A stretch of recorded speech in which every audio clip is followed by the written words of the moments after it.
Bismillah Rahman Rahim. I, Aftab Ijaz.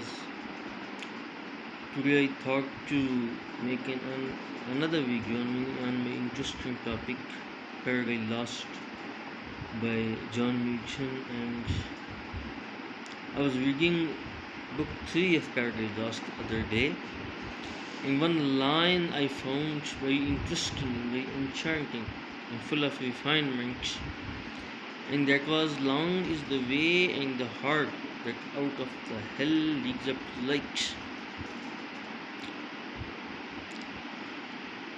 John Dryden, the poet laureate, even suggested that Milton's English epic surpasses Homer's achievements in Greek and Virgil's in Latin.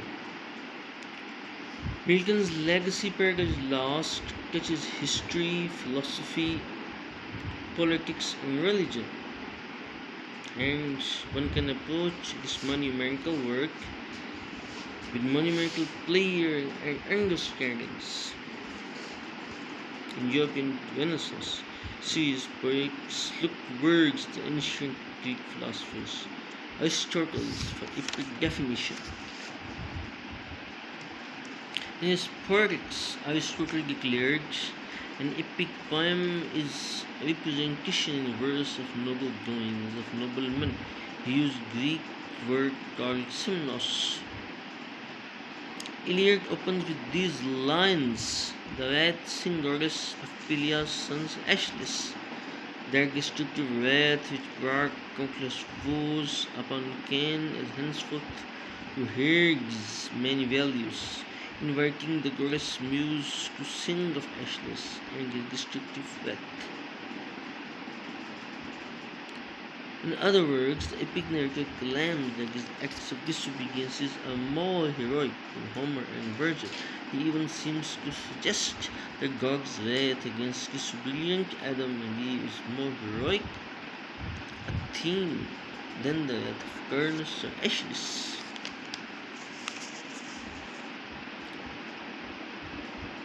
Milton's Paradise Lost opens the difficult question of praiseworthy actions and praiseworthy heroes, as he takes start of the first line and says of man's first disobedience, and the fruit of that forbidden tree whose mortal kiss protection to the world with all our woe, till loss of Eden, till one guilty man restore us and regain the blissful seat.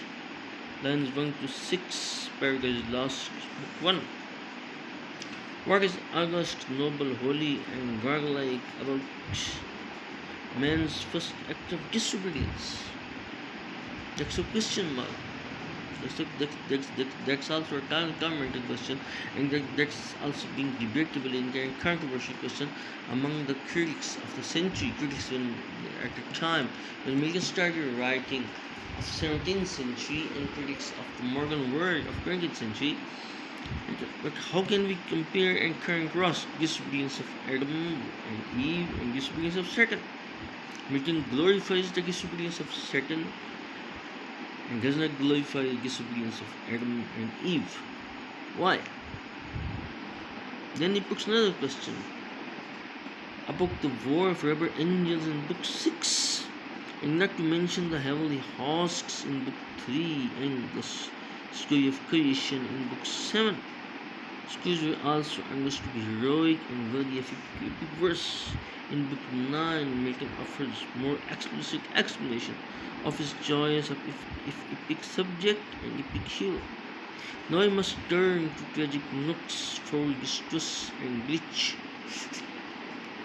Disloyal on the part of man, reward and disobedience on the part of heaven. No alienate, distance and justice, anger and just rebuke, and the judgment given, which brought in this world a world of woe. Sin and the shadow death, and misery gets hard in the Paradise Lost. Book 9.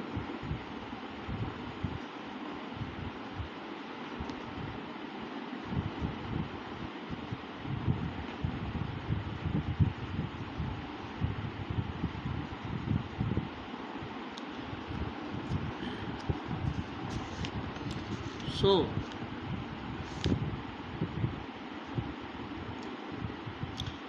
in 1668, just after months of publication of Paradise Lost, Dryden announced in his famous essay of dramatic poesy, the heroic rhyme is the noblest kind of modern verse. Dryden's proclamation was a direct challenge to Milton, and Milton responded.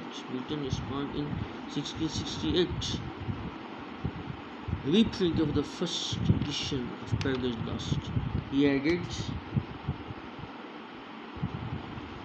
He added fairly heated defense of blank verse, and it was a savage attack on the use of rhyme for the heroic subject.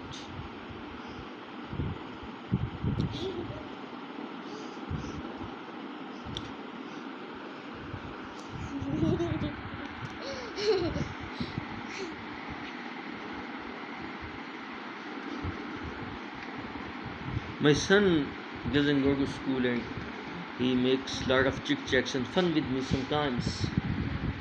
And I apologize for interruption.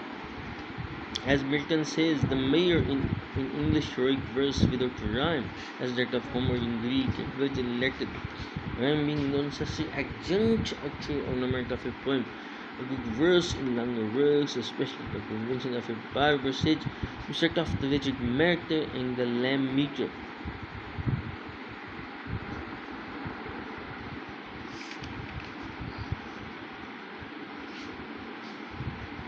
Milton associated Dryden's rhyming as lost liberty.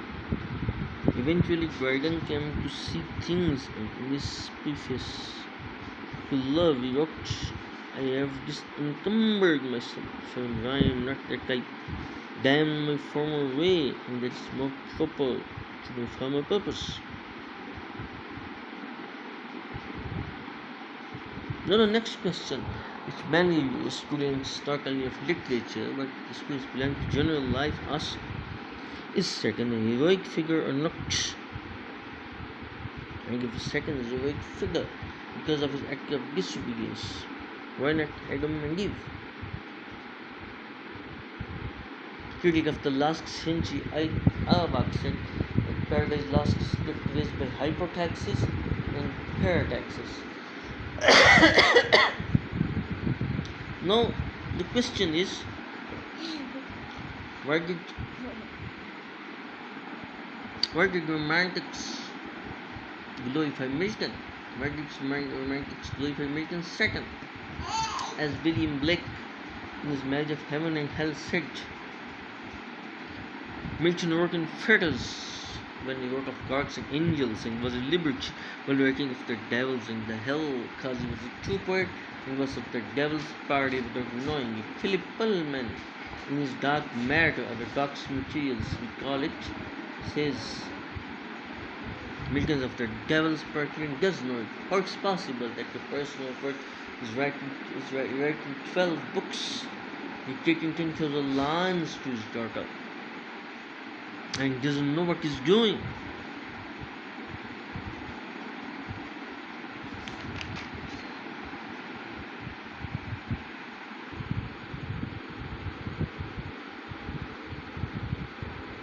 What exactly did the rabbi and angels do to disobey God? So many questions have not been answered in Paradise Lost by John Milton.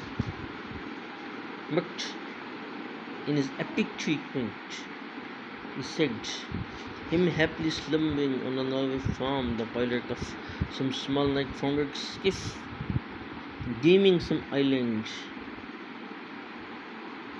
off as the seamen tell, with fixed anchor in his scaly wearing nose by his side, under the hull, one night in West the sea and Mishmon Gillis, Paradise Lost, Book 1, line number 196, 208. I will give you further hints and further points and further elaborated devices about John Milton in the next video, and I would like you people to subscribe, share and support my channel in order to learn more knowledge. That's all. Thank you very much.